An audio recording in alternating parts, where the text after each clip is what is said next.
तालुका अध्यक्ष रमेश परामणे यांना नियुक्तीपत्र प्रदेशाध्यक्ष जयंत पाटील साहेब यांच्या शुभ हस्ते रमेश परामणे किसान गेल्या 2 वर्षापूर्वीपर्यंत हे स्वतःला देशप्रेमी म्हणणारे त्यांच्या याच्यावर कधी तिरंगा ध्वज लावला नाही।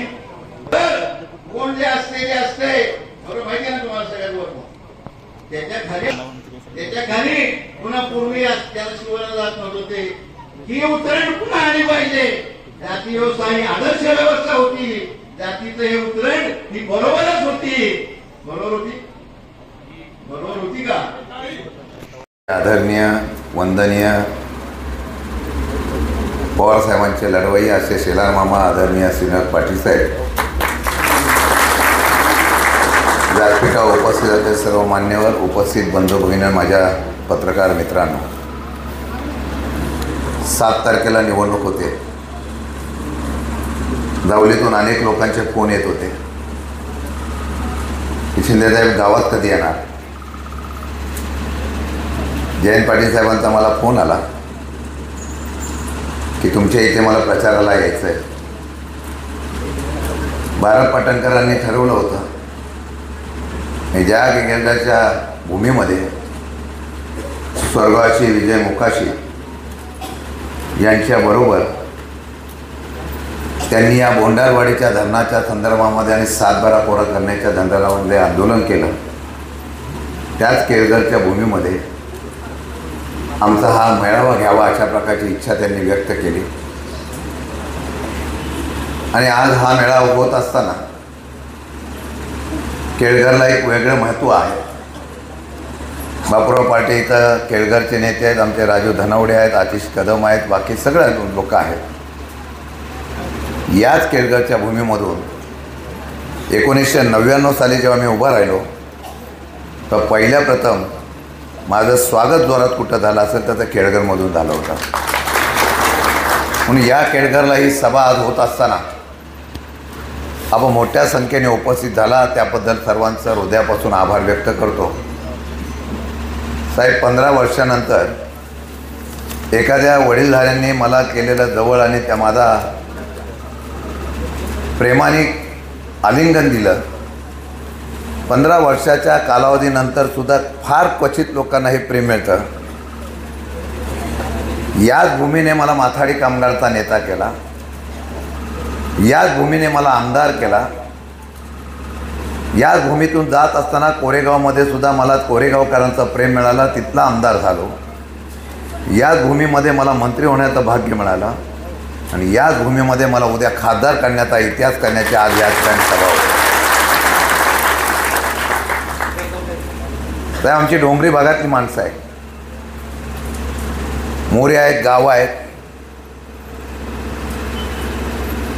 या मतदारसंघामध्ये अगदी बाबासाहेब आंबेडकरांपासून, बिलारे गुरुजींपासून, लालसिंगराव शिंदेपासून, सदाशिव सकपाळांपासून, जीजी कदमांपासून, DB कदमांपासून अनेक लोकांनी नेतृत्व दिलं। एका डोंगरी भागामध्ये असलेला हा तालुका असल्यामुळे साताराच्या जिल्ह्याच्या आणि महाराष्ट्राच्या राजकारणामध्ये फार मोठ्या प्रमाणामध्ये संधी मिळेल का ना अशा प्रकारचे प्रश्नचिन्ह होते। मातब्बर लोक या सातारा जिल्ह्यामध्ये नेतृत्व करत होती। आदरणीय पवार साहेबांनी आणि कैलासवासी शिवराव पाटलांनी माझ्यासारख्या कार्यकर्त्याला प्रथम संधी देण्याचा प्रयत्न केला। कदाचित मी आणि भाऊ एकमेकांच्या विरोधात लढलो असो, ते पण माथाडी कामगारांचा मुलगा होता आणि मी पण माथाडी कामगारांचा मुलगा होता। पण याच तालुक्याने टॅक्सी ड्रायव्हर असलेला सुद्धा माणूस या आमदार करून दाखवला, हा सुद्धा इतिहासात जावलीच्या लोकांनी करून दाखवला। आणि त्या ठिकाणच्या जमिनीने माझ्यासारख्या कार्यकर्त्याला एकदा नव्हे, दोनदा नव्हे, 5 वेळा आमदार करण्याचा इतिहास सुद्धा करून दाखवला। तर आमचं भाग्य आहे, तालुक्यातला माणूस इतक्या मोठ्या स्तरावर कधी जाऊ शकत नाही, पण माझ्यासारख्या कार्यकर्त्याला आदरणीय पवार साहेबांनी आणि तुम्ही सगळ्यांनी या राज्याचा मंत्री करण्याचा सुद्धा इतिहास केला आणि जावलीला बहुमान मिळवून देण्याच्या बाबतीमध्ये आपण निर्णय घेतला। आज खासदारकीची निवडणूक लागली, मी मुद्दाम श्रीनाथ पाटील साहेबांचं नाव घेतोय। कारण कोणाचा तरी आदर्श मानायचा असतो.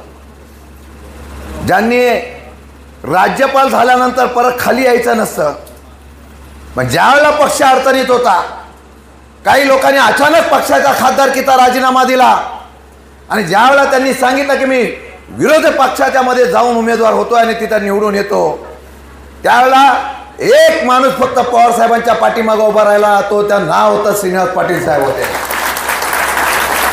ज्या नेत्याने उभा राहिल्यानंतर इतिहास सुद्धा करून दाखवला. पावसाची सभा जेवढी महत्वाची होती, तेवढा खासदारकीचा उमेदवार सुद्धा तेवढा महत्वाचा होता. आणि त्या नेत्याने त्या ठिकाणी निवडणूक लढली आणि निवडणूक जिंकून सुद्धा दाखवली. या असलेल्या नेत्याचा आशीर्वाद घेत असताना लोकसभेच्या निवडणुकीला सुद्धा आम्ही आग्रह करत होतो की काही करा, पण परत एकदा शेलार मामा आमच्या असलेल्या पवार साहेबांच्या बरोबर गेला पाहिजे, अशी प्रामाणिक इच्छा आमच्या सर्व मानसिकतेत असलेल्या महाविकास आघाडीच्या सर्व पक्षाची होती. पण साहेबांनी सांगितलं की माझी प्रकृती आणि त्या कारणास्तव मी निवडणूक लढवणार नाही. मी शेवटच्या क्षणाला मी जयंत पाटील साहेबांनी पवार साहेबांनी बोलून घेतलं. त्यावेळेला सुद्धा मी आग्रह केला की साहेब तुम्हीच पाहिजे, कारण तुमच्याशिवाय परत एकदा इतिहासाची पुनरावृत्ती होणार नाही, एवढा विश्वास आम्हाला तुमच्या नेतृत्वावर होता. तुम्ही काही करू नका, फक्त श्रीनिवास पाटील शेलार मामा म्हणून लढतो हे जर दिसलं तर सातारा जिल्हा परत एकदा क्रांती करेल आणि राजाच्या विरुद्ध आमचा शेलार मामा जिंकतो, अशा प्रकारचा इतिहास करून दाखवला. अशा प्रकारचा निश्चित विश्वास आमच्या सर्व मंडळी होता. पण साहेबांनी नाही म्हटल्यानंतर मी साहेबांना सांगितलं, जयंत पाटील साहेब मला म्हणायचे शशिकांत काय करायचं, पवार साहेब म्हणायचे शशिकांत काय करायचं. मी सांगितलं साहेब मी लढणारा कार्यकर्ता आहे, शेवटी निष्ठावंत. आज बघा हनुमान जयंती आहे. मगाशी एका मंदिरात गेलो तेव्हा जयंत पाटील साहेबांना मी म्हणालो आज हनुमान जयंती आहे. राम भक्त जसा हनुमान होता तसा शरद पवार भक्त शशिकांत शिंदे आहे. आणि मी सांगितलं मी लढतो. विश्वास एवढाच होता की समीकरण असतात जिल्ह्याची. कोरेगावमध्ये मी गेले 10 वर्ष काम करत होतो, करत आहे. त्या लोकांचं प्रेम, त्या लोकांचं पाठबळ आणि पूर्वीचा माझा मतदारसंघ असलेला जावली मतदारसंघ, त्या जावली मतदारसंघातला महाबळेश्वर पाचगणी असेल, या ठिकाणचा जावली भाग असेल, या 2 मतदारसंघाचं 100% पाठबळ हे माझ्यासारख्या कार्यकर्त्याला भेटेल, याच विश्वासावर पक्षाने मला संधी देण्याचा निर्णय घेतला. आव्हान आहे मला माहीत नाही, पण हल्ली यूट्यूबवर काहीतरी फिरवलं जातं असं कळतंय. काहीतरी ज्योतिषी सांगतात कोणतरी निवडून येणार आहे. तर मी ज्योतिषावर विश्वास ठेवणार. माझे ज्योतिषी समोर बसलेले आहेत. हे ज्यावेळेला निर्णय घेतील तो निर्णय अंतिम असेल. आणि हेच माणसं, हीच मतदारसंघ, हाच कार्यकर्ता ज्योतिषाचं सुद्धा म्हणणं खोटं ठरवेल हे 7 तारखेला आपल्या निश्चितपणाने पाहायला मिळेल. आणि म्हणून मी एवढंच सांगणार आहे की आज व्यासपीठावर महाविकास आघाडीची सगळी मंडळी उपस्थित आहे, आमचे शिवसैनिक आहेत. खरं म्हणलं तर साहेब या जावली तालुक्यामध्ये, पाटण तालुक्यामध्ये, डोंगरी भागामध्ये मुंबईशी निगडीत असलेला शिवसैनिक हा प्रचंड प्रमाणात, मोठ्या प्रमाणात आहे. मला कळत नाही एवढा मोठा आत्मविश्वास असलेला भाजपा पक्ष, एवढ्या विकासाची गंगा आणलेला जाहिरात करणारा भाजपा पक्ष, देशामध्ये एक हाती सत्ता आणू 400 पार अशा प्रकारची जाहिरात करणारा भाजपा पक्ष, पण त्यांना सत्ता आणण्यासाठी पक्ष फोडावा लागतो. परंतु मी अभिमानाने सांगे शरद पवारांचा पक्ष फोडला, पण कार्यकर्त्यांनी जनता शरद पवारांच्या बरोबर राहिली. बाळासाहेबांचा पक्ष फोडला, पण उद्धव ठाकरेंच्या बरोबर नेते गेले तरी खालचा शिवसैनिक तसाच राहिला. काँग्रेस पक्षात फोडला, मग काँग्रेसची नवीन ऊर्जा उभी राहिली. आज सांगतो हे सांगतात 40 पार 40 पार 40 पार. मी विनंती करणार आहे 400 पार आणि 40 पार. 400चा आकडा कधी आपल्याला माहीत नव्हता, पण 400 पार सांगून सारखं सारखं सांगण्याचा प्रयत्न करणं, 40 पार सांगण्याचा प्रयत्न करणं. आज जर या सगळ्या गोष्टीचा आढावा घेतला तर महाविकास आघाडी, भारत पाटणकरांसारख्या अनेक सामाजिक संघटना एवढी मजबूतीने उभी राहिलेली आहे. या देशामधली हुकुमशाही काढायची येणाऱ्या 2024 नंतर. आज कधी नव्हती चर्चा होते संविधानाची चर्चा होते, आज कधी नव्हती अशी चर्चा होते की लोकशाही धोक्यात चर्चा होते. त्याला वाचवायचं म्हणून सगळ्या निर्णय घेतलेला आहे. उद्या दिल्लीमध्ये सत्ता स्थापन करणार भाजपच्या स्वप्नाला सुद्धा हा शिवाजी महाराजांचा असलेला मावळा आणि महाराष्ट्र त्याला थांबवण्याचा प्रयत्न करेल. महाराष्ट्राचा जेव्हा निकाल लागेल तेव्हा त्यांना दिल्लीचं तख्त सादर करता येणार नाही, हस्तगत करता येणार नाही. एवढी मोठी मेजॉरिटी महाविकास आघाडी घेतल्याशिवाय राहणार नाही अशा प्रकारचा विश्वास आहे त्यांनी व्यक्त केला. साहेब, समोर बसलेली सगळी कार्यकर्ते साधे आहेत, वरती बसलेले सुद्धा सगळे साधे कार्यकर्ते आहेत. अपेक्षा काय नाही, फक्त त्यांना एकच करायचं आहे, बदला घ्यायचा आहे. ज्यांनी स्थापन केलेला पक्ष फोडला आहे त्यांना दाखवून द्यायचं आहे की नेत्यांनी पक्ष फोडला तरी सामान्य जनता इतिहास घडवते. आणि म्हणूनच मी आपल्याला सांगणार आहे, कधी नव्हती एवढी संधी या ठिकाणी आपल्याला या ठिकाणी आलेली आहे. आम्हाला विश्वास आहे तुमच्यावर. 15 वर्ष मगाशी जयंत पाटील साहेब आम्ही चालताना साहेब बघत होते वरती, हे वरती काय बोलले, मोरे साहेब. आणि या मोऱ्यावरची लोक बाजाराला येताना माय माऊली आम्ही बघत होतो. आठवड्याच्या बाजाराला येताना तसेच वरती जायचे. सदाभाऊ, आपण सगळ्यांनी काय केलं असेल? आपण माणसं कमवली. आम्ही काय केलं? अशीच माणसं प्रेम करत नाही. तालुक्याचे, जिल्ह्याचे नेते नसले तरी सामान्य माणसं आपल्याबरोबर आहे. साहेब, आम्ही रस्ते फोडले, वरती शाळा केल्या असतील, कामं केली असतील, प्रामाणिकपणाने कामं केली असतील, आज त्याची या ठिकाणी पोचपावती आहे. मी आपल्याला एवढंच सांगणार आहे, परीक्षा आता तुमची आणि माझी आहे. 15 वर्षाचं नंतर प्रेम तुम्ही आजही अबाधत ठेवलेलं आमच्यावर. जावलीला संधी मिळालेली आहे. आपल्यातला खासदार जावलीतला सुपुत्रातला होणं हे जावलीकरांचा बहुमान असणार आहे. आणि म्हणून सगळं बाजूला ठेवूया, सगळं. जावली तालुक्यामधलं संपूर्ण मतदान एक इतिहास घडवायचा. फक्त 7 तारखेपर्यंत काम करा. लोक मला बोलायची या या या. आता खासदाराची उमेदवार घेऊन मी तुमच्याकडे आलेलो आहे. आपला माणूस मोठा झाला. तालुक्याला एवढ्या संधी कधी आल्या नव्हत्या. आणि मला अभिमान आहे साहेब, आमच्याकडे 2 जिल्हा परिषद सदस्य असायचे, 6 पंचायत समिती गण असायचे.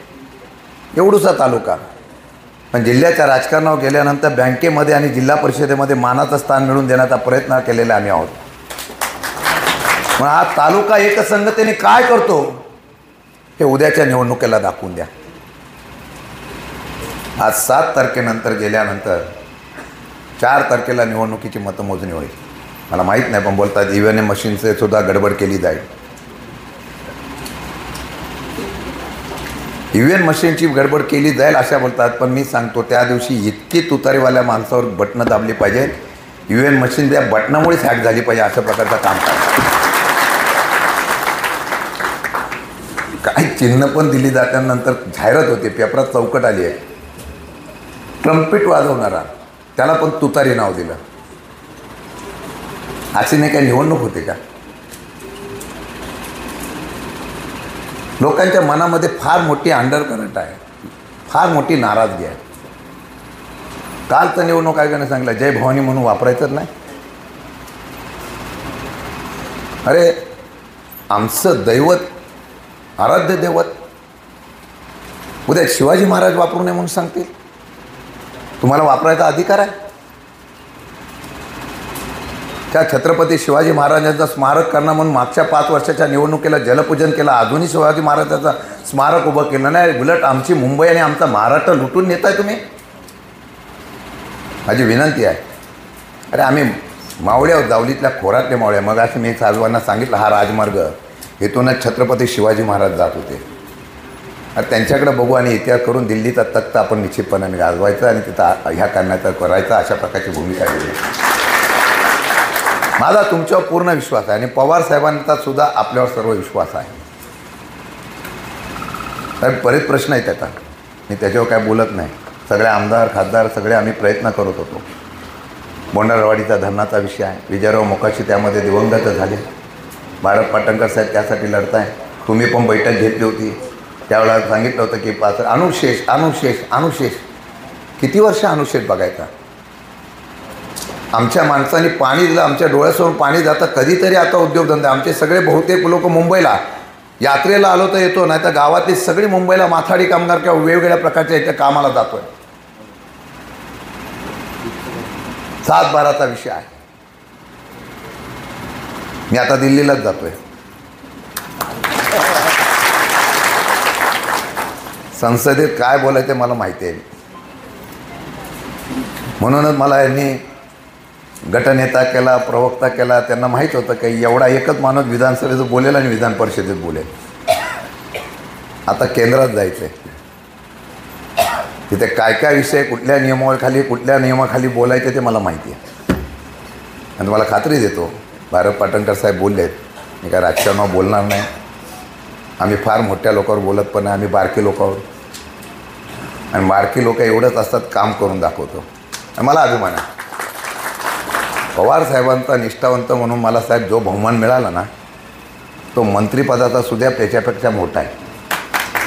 माझ्या शिवसैनिकांना जो बहुमान मिळतो ना, तो मंत्रिपदापेक्षाही मोठा आहे. मला सांगा, पहिलं खालीच बसत होता, आता वरती आला का नाही? हीच ओळख आहे आपली. आणि मग ही ओळख आपण जिवंत ठेवूया. माझ्या भगिनींना सांगेल, काय काळजी करू नका. तुमच्या सर्वांच्यासाठी आणि माथाडीचा उल्लेख केला जातो. खरं मी यावर बोलणार आहे. मी कोणा नेत्यावर टीका करत नाही. मी आपला बारीक माणूस आहे. कोणाला बसवायचं, कोणाला काम करायचं, कोणाला काय करायचं एवढंच मी काम करत गेलो. मी कधी अशा प्रकारचा गर्व केला नाही की मला हे पाहिजे आणि ते पाहिजे. आहे तिथं ठाम राहिलो. आणि मला अभिमान आहे. ज्यावेळेला माझा पराभव झाला तेव्हा श्रीनिवास पाटील साहेबांच्याकडे यायला निघाला माझा नेता. परत थांबला आणि सांगितलं माझा वाघ गेला, मी तिथं येणार नाही. हा शशिकांत शिंदेचा पराभव झाल्यानंतर सुद्धा मला मिळालेला विजय आहे. साहेब त्या दिवशी तुम्ही सगळेजण आला. 2.5 तास भर उन्हाच्या टेम्परेचरमध्ये माझा नेता त्या ठिकाणी रॅलीला संबोधित करतो. हा शशिकांत शिंदेचा निष्ठावंताचा फळ आहे. आणि म्हणून निष्ठावंत असलेल्याचा अभिमान असलेला आम्हाला लोकांना एवढंच सांगताय, इतिहास घडवायचा आम्हाला. अरे आम्ही या ठिकाणी 26/11 ज्यावेळेला हल्ला झाला त्यावेळा शहीद तुकाराम ओंबळेंचं त्यावेळेला त्यांनी बलिदान दिलं म्हणून पाकिस्तानचा असलेले कारनामे आपण उघडे करू शकलो. कसाबला त्यांनी जिवंत पकडण्याचा प्रयत्न इतिहास करून टाकला. ती भूमी आमची ह्या ठिकाणची आहे. शहीद ओंबळेंचं स्मारक अजून उभं राहायचं आहे. साहेब आमचं काय असलं पाहिजे? अग्निवीरांची परीक्षा घेतली जाते. सैन्यामध्ये जाताना सुद्धा आता अग्निवीरांना 5 वर्षाचा कॉन्ट्रॅक्ट सिस्टीम. शेतकऱ्यांचं काही कल्याण नाही, कोणाचं काही कल्याण नाही, फक्त पैसे काढून घ्यायचे. हुकुमशाहीच्या माध्यमातून लोकांची दाबादाबी करायची. सर्वसामान्य माणसाला 10 वर्षामध्ये काय मिळालं हा प्रश्न कधीतरी आपण विचारून बघा. आमच्या माय भगिनींना महागाईच्या संदर्भातून समोर जाताना काय हलपापटा होता ते पण तुम्ही विचार करून बघा. आणि म्हणून मी एवढंच सांगणार आहे, लढाई सुरू झालेली आहे.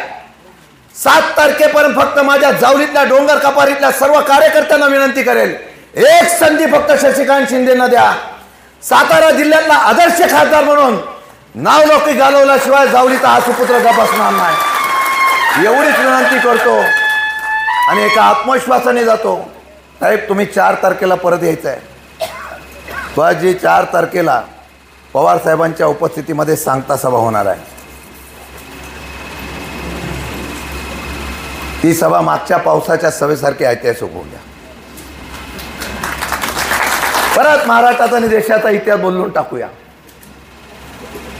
हा महाराष्ट्र आहे, चव्हाण साहेबांचा हा जिल्हा आहे. चव्हाण साहेबांचा जिल्हा वारकरी पंथाचा जिल्हा आहे, वारकरी विचाराचा जिल्हा आहे. आजही मी येताना 2 ठिकाणी पारायण सोहळ्याला त्या ठिकाणी उपस्थिती दाखवली. आमच्याकडे बोलता रामकृष्ण हरी. बस तुतारीवाला माणूस आता फक्त सातारा जिल्ह्यामध्ये. आणि मी सांगतो तुम्हाला माहिती आहे माझ्या कामाची पद्धत, कोणी आलं तर मी काम करतो आणि मी खात्री देतो. सगळी वातावरण चांगलं आहे. लोकांनीच ही निवडणूक हातात घेतलेली आहे. आमची माणसं साहेब गावागावामध्ये वाडेवस्तीमध्ये फिरत आहेत, काय झालं विचारतायत. मग मला सांगतात साहेब तिथं वातावरण चांगलं आहे, तिथं वातावरण चांगलं आहे. म्हणजे एवढं प्रेम आहे, सगळीकडे वातावरण चांगलं आहे. लोकांनी ठरवलं तर सामान्य कार्यकर्त्याला वरती दिल्लीमध्ये पाठवायचं, जो आपले प्रश्न मांडेल, जो आपले प्रश्न सोडेल आणि भेटेल अशा प्रकारच्या कार्यकर्त्याला निवडून द्यायचं आहे.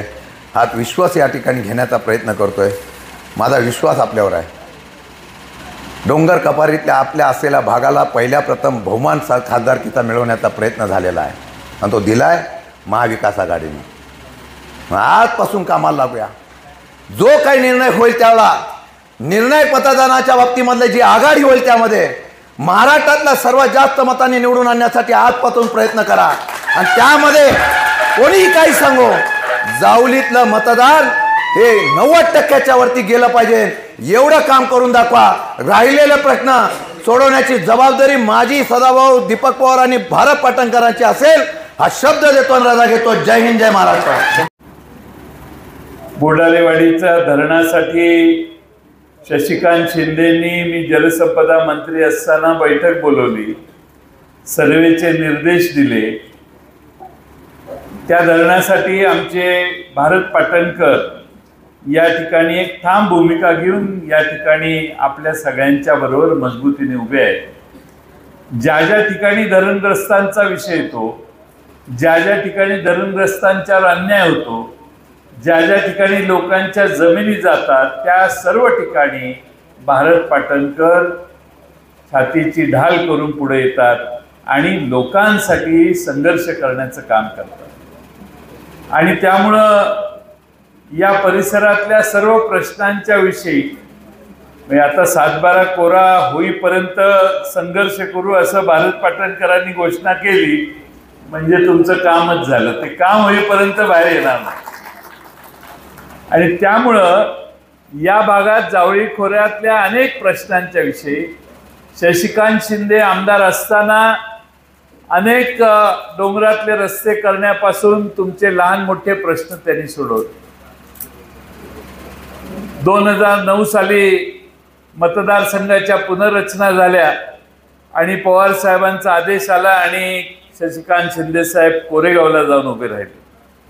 त्यावेळी त्यांचा जीव इथं उभा राहण्यासाठी त्यांची इच्छा होती, पण कोरेगावला समर्थ पर्याय असला पाहिजे आणि कोरेगावला शशिकांत शिंदेच त्या ठिकाणी विजयी होऊ शकतील याची खात्री झाल्यामुळं शशिकांत शिंदेंना तिकडं पाठवण्याचं काम करण्यात आलं. आज मात्र पुन्हा एकदा परतून तुम्हा सगळ्यांना शशिकांत शिंदेंना निवडून देण्याची आज संधी मिळालेली आहे. आपण आजपर्यंत जे चिन्ह वापरत होतो ते चिन्ह आणि तो पक्ष निवडणूक आयोगाने आपल्यापासून बाजूला केलेला आहे आणि त्यामुळं आपण शरदचंद्र पवार, राष्ट्रवादी काँग्रेस शरदचंद्र पवार या पक्षाचं तिकीट शशिकांत शिंदेंना दिलेलं आहे आणि त्यांचं चिन्ह आहे तुतारी वाजवणारा माणूस.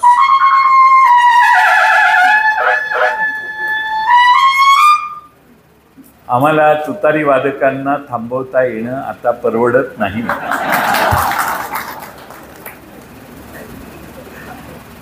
पण महाराष्ट्रभर अगदी वर्ध्यापर्यंत तुतारी पोचलेली आणि या तुतारी वाजवणाऱ्या माणसाचं सगळीकडे स्वागत लोक करतात. हे आपलं चिन्ह आहे. या भावनेनं महाराष्ट्र आज पेटून उठलाय आणि तुतारी वाजवणाऱ्या माणसाच्या मागं आपण उभा राहायचं ही भूमिका घेतलेली आहे. मी महाराष्ट्रातल्या अनेक भागात फिरून आलो. शरद पवार नावाचा प्रभाव किती मोठा आहे. अगदी जळगाव पासून ते तिकडं कोल्हापूर पर्यंत आणि इकडं भंडारा गोंदियापासून ते अगदी इकडं भिवंडीपर्यंत सर्व दूर ज्या ज्या ठिकाणी जाऊ त्या ठिकाणी आज शरद पवार साहेबांच्या मागे आम्ही उभा राहिलोय हे या राज्यातली तरुण पिढी, या राज्यातली जुनी पिढी सगळे सांगतात. आमच्याबरोबर फक्त एकच कॅटेगरी नाहीये, ती म्हणजे जे कॉन्ट्रॅक्टर आहेत, ज्यांना कामं मिळवलेली आहेत किंवा मिळवायची आहेत, असे लाभधारक आमच्या बरोबर नाही. आमच्याबरोबर सामान्य जनता आहे, महिला आहेत, आया बहिणी आहेत, लहान मुलं आहेत, तरुण मुलं आहेत.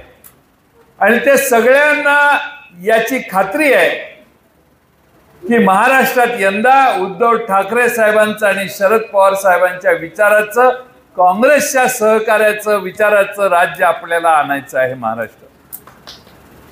महाराष्ट्रात ते 100% आपलं राज्य येईल याच्यात माझ्या मनात शंका नाही. त्याची ट्रायल लोकसभेत आता आपण करायची. माझी तुम्हा सगळ्यांना विनंती आहे की यंदाची लोकसभेची निवडणूक ही जनतेनं हातात घेतलेली निवडणूक आहे. जनताच उत्स्फूर्तपणाने बाहेर पडते आणि या मतदारसंघामध्ये आम्हाला श्रीनिवास पाटील साहेबांना पुन्हा उभं करायचं होतं. अनेक वेळा आम्ही त्यांना विनंती केली, पण त्यांनी नम्रपणाने सांगितलं की आता या वयात मी कुठंतरी थांबायचं ठरवलेलं आहे. मला माझ्या शारीरिक प्रश्नांमुळं उभा राहायचं नाही.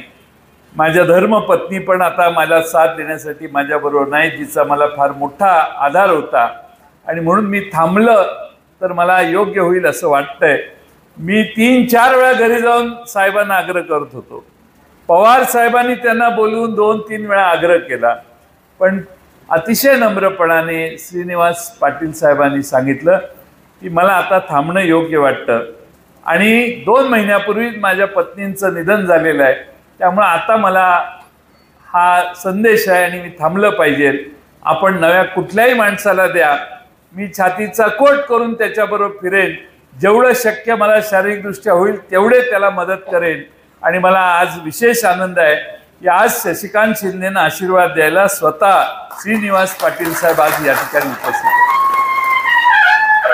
मी उभा राहणार नाही, मग आता मला कुठं जायची गरज नाही असं मानत नाहीत श्रीनिवास पाटील साहेब. पवार साहेबांच्यावर किती मोठी भक्ती आणि निष्ठा त्यांची आहे, पक्षावर किती निष्ठा आहे हे यातनं स्पष्ट होतं. लोकसभेच्या या मतदारसंघात मग दुसरा चॉईस कोण आणि मग पवार साहेबांचा सगळ्यात जास्त प्रेम, जिव्हाळ्याचा विश्वासू सहकारी कोण? पवार साहेबांनी नाव दुसरं निवडलं, ते शशिकांत शिंदेंचं निवडलं. आता तुमच्या सगळ्यांची जबाबदारी आहे शशिकांत शिंदेंच्या मागे जावळी खोऱ्याची पूर्ण ताकद उभी करायची. आधीचे सगळे प्रश्न जावळी खोऱ्यातले मी त्याचा उल्लेख करून तुमचा वेळ घेणार नाही, पण या जावळी खोऱ्यातल्या जनतेनं स्वाभिमानानं आपल्या जावळी खोऱ्यातल्या सुपुत्राला दिल्लीला पाठवण्याचा क्षण आहे. दिल्लीच्या दरबारात तुमचे प्रश्न प्रभावीपणानं मांडण्याचं काम शशिकांत शिंदे करतील, कारण मी त्यांचं विधानसभेतलं काम बघितलेलं आहे. मागच्या 5 वर्षामध्ये आम्ही ज्यावेळी विधानसभेत दोघं होतो त्यावेळी सकाळपासून प्रतोद होते आमच्या पक्षाचे, सकाळपासून संध्याकाळी सभागृह बंद होईपर्यंत शशिकांत शिंदे एकटेच सभागृहात काही प्रसंगी थांबायचे, पण सभागृह बंद केल्याशिवाय शशिकांत शिंदे घरी जायचे नाही. का? ज्यांनी आपल्याला निवडून दिले त्यांच्या हिताचे निर्णय सभागृहात होत असताना आपण गैरहजर असणं योग्य नाही, ही भावना शशिकांत शिंदेंची होती. आणि म्हणून आता तुम्ही लोकसभेत पाठवलं तर मी लिखित गॅरंटी घेऊ शकतो की लोकसभेत प्रत्येक दिवशी ठामपणानं त्या ठिकाणी तुमचे प्रश्न मांडण्याचं काम हे शशिकांत शिंदे करतील. कोणत्याही परिस्थितीत हे काम 100% करायचं असेल तर शशिकांत शिंदेच करू शकतो. आपण ज्यांना निवडून देतो तो बाबा दिल्लीला तर गेला पाहिजे, पण तो गेला तर तो घरातनं बाहेर निघाला पाहिजे, मग घरातनं बाहेर निघाला तर तो संसदेत तर गेला पाहिजे, तो दुसरीकडे कुठं गेला तर काय करायचं. आणि म्हणून हमखास 52 कशी सोनं, म्हणून शशिकांत शिंदे लोकप्रतिनिधी, तडफदार, तरुण, पूर्ण ईर्ष्यानं काम करणारा माणूस आज लोकसभेत आपण पाठवूया. आणि शशिकांत शिंदेंना आमच्या सगळ्यांची खात्री आहे की दिल्लीत जाऊन तुमच्या मतदारसंघाचे सगळे प्रश्न सोडवण्याचं काम शशिकांत शिंदे करतील. मागच्या वर्षभरात बऱ्याच घटना घडलेल्या आहेत. मराठी माणसांनी 2 पक्ष निर्माण केलेले. एक, बाळासाहेब ठाकरे यांनी शिवसेना तयार केली. महाराष्ट्रातल्या जनतेने त्यांना खांद्यावर घेतलं. महाराष्ट्रातल्या नव्हे, मुंबईतल्या खास करून जनतेला वाटायचं की आपल्यासाठीच शिवसेना आहे. ती शिवसेना महाराष्ट्रात प्रभावी आणि मोठा पक्ष म्हणून युतीतला होता. भारतीय जनता पक्ष लहान पक्ष युतीतला होता. मोठा पक्ष असणारा शिवसेना याची शक्ल करण्याची बुद्धी भारतीय जनता पक्षाला झाली आणि उद्धव ठाकरेंचा शिवसेना हा जो पक्ष आहे तो मोडण्याचं फोडण्याचं काम भारतीय जनता पक्षाने केलं. दुसऱ्या बाजूला शरद पवार साहेबांनी 25 वर्षापूर्वी जो पक्ष निर्माण केला तो पक्षही आपल्याला महाराष्ट्रामध्ये जनतेपर्यंत पोचायला, जनतेला जिंकण्यासाठी अडथळा आहे. महाराष्ट्र जिंकण्यासाठी आपला वारू अडवण्याची ताकद शरद पवारांच्या शिवाय दुसऱ्या कुणात नाही. म्हणून शरद पवार साहेबांचा पक्ष देखील मोडण्याचं काम भारतीय जनता पक्षाने केलं. ग्रामपंचायतीमधली 4 सदस्य फोडून कशी घेतो आपण, तशी महाराष्ट्रामध्ये विधानसभेच्या सदस्यांना आमिष दाखवून फोडण्याचं काम महाराष्ट्रात झालं. अनेक मतदारसंघ असे आहेत की ज्या मतदारसंघात आमदाराला काय मिळालं आपल्या की हा फुटला, याचे प्रश्न जनतेच्या मनात आहे. ज्या ठिकाणी आमदार फुटला, शिवसेनेचा असो किंवा राष्ट्रवादीचा असो, लोकांच्या मनात येतं की हो का फुटला असेल. पारावर चर्चा करतात लोक, ह्याला काय मिळालं, किती घेतलं असेल. एक म्हणतो 5, दुसरा म्हणतो आपला एवढाच हलका आहे का आमदार, लेखानं काय चाललंय, 5 नाही 15, तिसरा लगेच म्हणतो अरे 25. म्हणतो अरे मूर्ख, मला माहिती आहे किती बाद आहे आपला, त्याने 50 आलाच नसेल. या चर्चा एखाद्या लोकप्रतिनिधी बद्दल होणं म्हणजे त्या लोकप्रतिनिधीचा ऱ्हास व्हायला सुरुवात होईल. महाराष्ट्रातली शिवसेना आणि राष्ट्रवादी काँग्रेस मधल्या 80 ते 90 लोकांचा असा ऱ्हास करण्याचं पाप भारतीय जनता पक्षाने केलेलं आहे. सत्ता आली, आमची तक्रार नाही, आम्ही विरोधी पक्षात आहोत. पण आज सत्ता तुमची येऊन देखील महाराष्ट्र तुमच्या बरोबर नाही. तुम्हाला अजून लोकसभेचे उमेदवार ठरवता येत नाही. लोकसभेत आजही भारतीय जनता पक्षाचे महाराष्ट्राचे उमेदवार ठरेना झाले आहेत. आमच्यापासून जे सोडून गेले त्यांचं तर काय झालंय ते मी त्याच्यावर बोलतच नाही.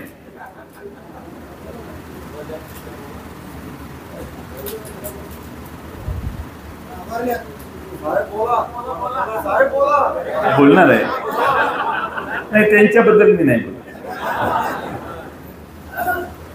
या मतदारसंघात तरी किमान मिळायला पाहिजे होतं. उदयन महाराज दिल्लीला जाऊन राहिले, किती दिवस होते? नाही लय दिवस होते, भेटच नाही.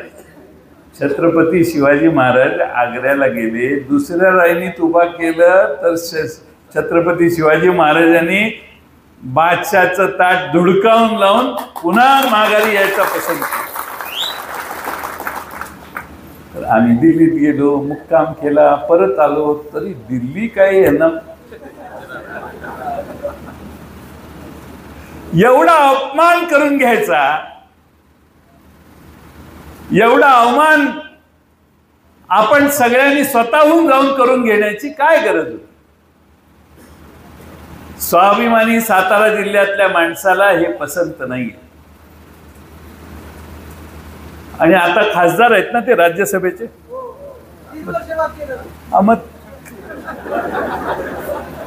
मग शशिकांत शिंदे तुम्हालाच निवडून दिलं पाहिजे.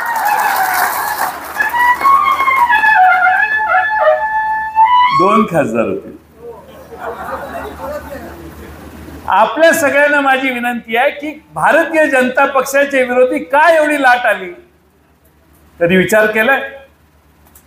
2014ला त्यांना संधी दिली, मोठी आश्वासनं आपल्याला मिळाली, भ्रष्टाचार रहित भारत आम्ही निर्माण करू, विरहित भारत निर्माण करू असं देशातल्या जनतेला सांगण्यात आलं. लोकांना वाटलं फार चांगलं होईल, पण आता बातम्या काय येत आहेत? भ्रष्टाचार करण्याचा नवा मार्ग हुडकला यांनी. या देशातल्या सगळ्या कंपन्यांना दमदाट्या देऊन, ईडी दाखवून, IT दाखवून भारतीय जनता पक्षाला देणग्या घेण्याचं पाप मागच्या 5 वर्षात झालं. 10,000 कोटीपेक्षा जास्त रकमा देणग्या स्वरूपात भारतीय जनता पक्षाच्या अकाउंटवर गेल्या. 10,000 कोटी रुपये कशाला म्हणतात?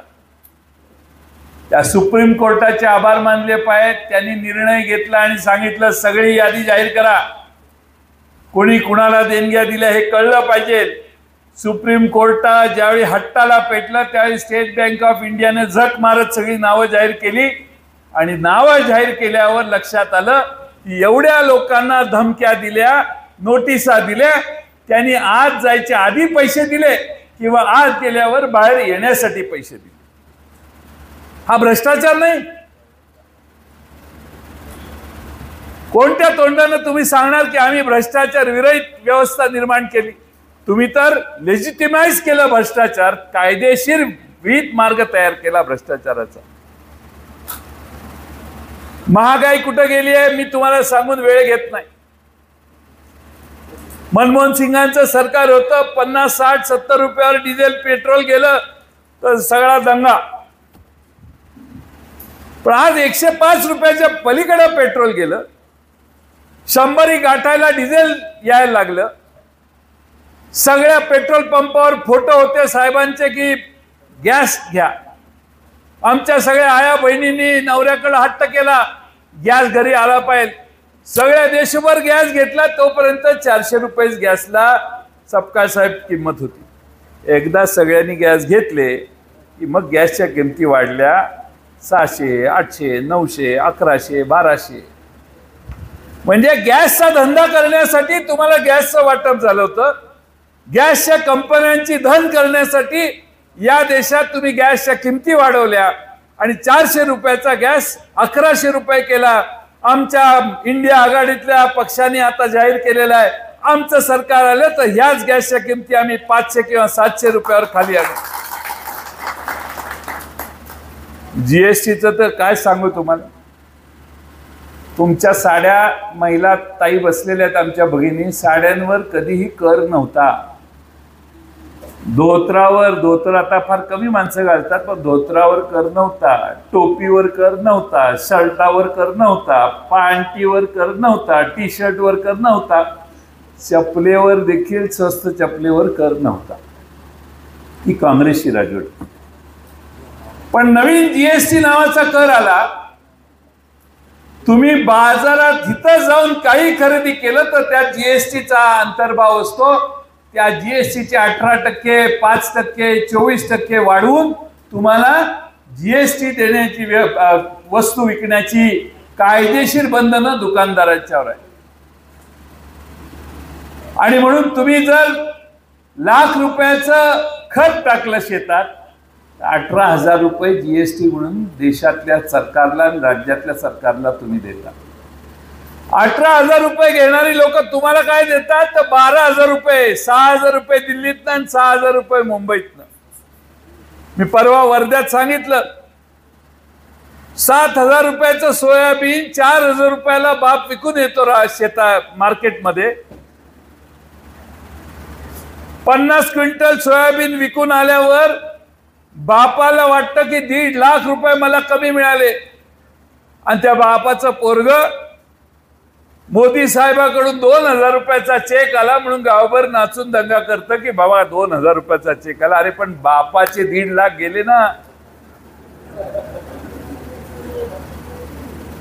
तुमच्या खिशातनं किती काढले आणि तुम्हाला किती दिले याचं गणित करा. जर घर खर्च करायला 50,000 रुपये तुम्ही खर्च करत असाल ना, तर 18% सरासरी कर तुमच्यावर लागतो. तुमच्या धान्यावर देखील आता यांनी कर लावलाय. बंद पाकिटात गहू आणला, बंद पाकिटात तांदूळ आणला, बंद पाकिटात डाळी आणल्या, त्याच्यावर टॅक्स आहे. 18% 50,000 रुपयातले पहिल्यांदा सरकारला भरायचे आणि मग जेवायला सुरुवात करायची, घर चालवायला सुरुवात करायची.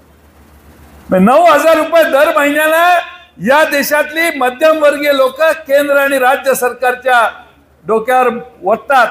तेव्हा कुठं आपलं घर चालवायला 41,000 रुपये आपल्याला खर्च करायला परवानगी आहे. आमच्या जाहीरनाम्यात आम्ही सांगतोय, उद्या 25 तारखेला पवार साहेब देखील जाहीरनामा प्रकाशित करणार आहेत. त्यात आम्ही महाराष्ट्राला आणि देशाला वचन देतोय, शशिकांत शिंदेसारखे आम्ही 10 ठिकाणी आमचे उमेदवार उभे केले आहेत.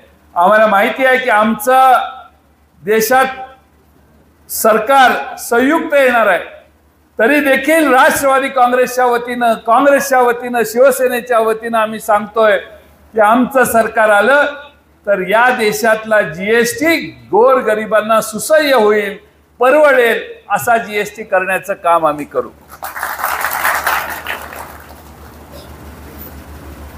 शेतकऱ्यांच्या अवजारावर मित्रांनो कधीही कर नव्हता. नांगर खरेदी करायला गेला, रोटावेटर खरेदी करायला गेला, ट्रॅक्टर खरेदी करायला गेला, ते ग्रीन हाऊसचं वरचं प्लास्टिकचं आवरण खरेदी करायला गेला, काहीही खरेदी करायला जावा त्याच्यावर जीएसटी आहे. आम्ही आमच्या जाहीरनाम्यात सांगणार आहे की या देशामध्ये शेतकऱ्यांच्या शेतीमाल निर्माण करण्यासाठी ज्या ज्या वस्तू खरेदी करतील त्या सगळ्या जीएसटी मुक्त करण्याचं काम आम्ही करू. सगळा कर काढून टाकू. मी तुम्हाला या गोष्टी यासाठी सांगतोय की तुमचं जीवन सुसह्य करण्यासाठी आमची उमेदवारी शशिकांत शिंदेची आहे. तुमच्या सगळ्या प्रश्नांचं उत्तर हुडकण्याचा प्रयत्न आम्ही करतोय. पण त्याचबरोबर हेही आहे की या देशातल्या गरीब घरातली आमची एक भगिनी जर असेल तर त्या भगिनीच्या नावाने 1 लाख रुपये वर्षाला देण्याची भूमिका काँग्रेसच्या त्यांच्या जाहीरनाम्यात देखील लिहिलेली आहे. म्हणजे आपल्या गावात एखादे गरीब 10, 20, 25, 30 घरं असतील, 1 लाख रुपये त्या महिलेच्या भगिनीच्या नावाने येणार. डिग्री डिप्लोमा पोरगा झाला तुमचा तर 1 वर्ष त्याला 8,500 रुपये महिन्याला स्टायपंड देण्याची देखील आम्ही घोषणा केलेली.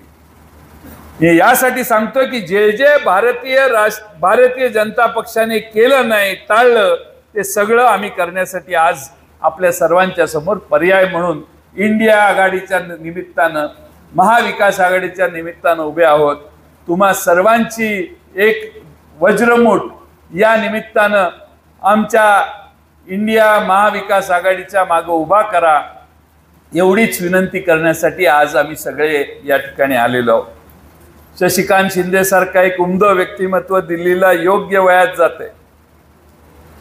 पुढची 10, 15, 20 वर्ष या लोकसभेचे खासदार करत असताना, तुमचे प्रश्न सोडवत असताना तुम्हाला ताकदीनं या भागातल्या जनतेला निश्चितपणानं प्रश्न सोडवणारा खासदार दिल्लीला पाठवलाय हा विश्वास येईल.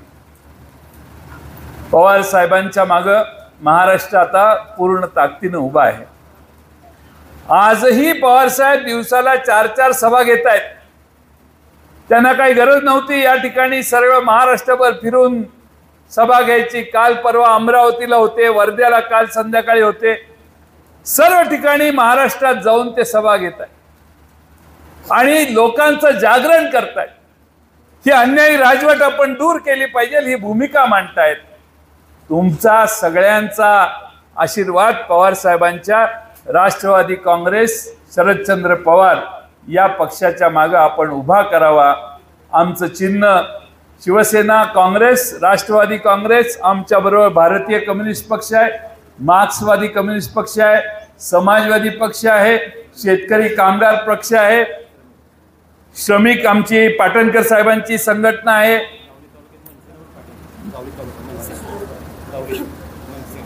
मनसेचा पाठिंबा आहे, जावळी तालुक्यात तिकडं विचारलं का त्यांना?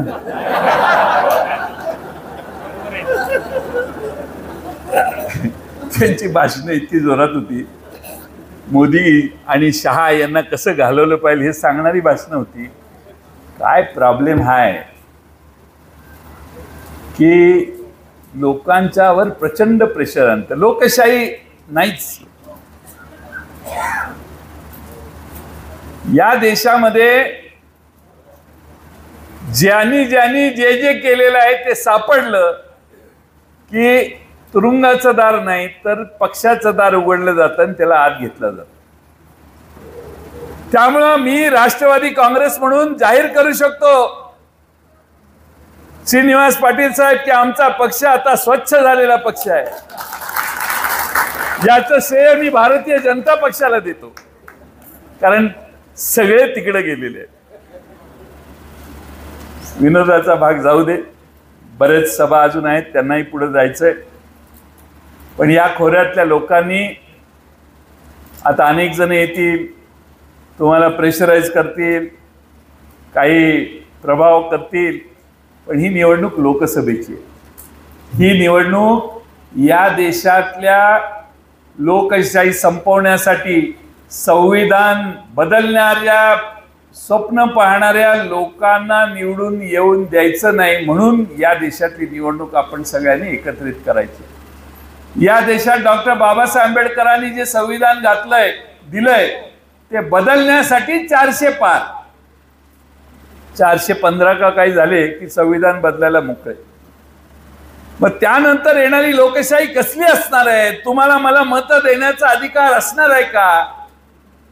कदाचित 5 एकराच्या वरच्याच माणसाला मतदान देण्याचा अधिकार निर्माण करू शकतील. काय नवीन संविधानात काय लिहितील काय माहिती. लिहिणाऱ्याचं संविधान.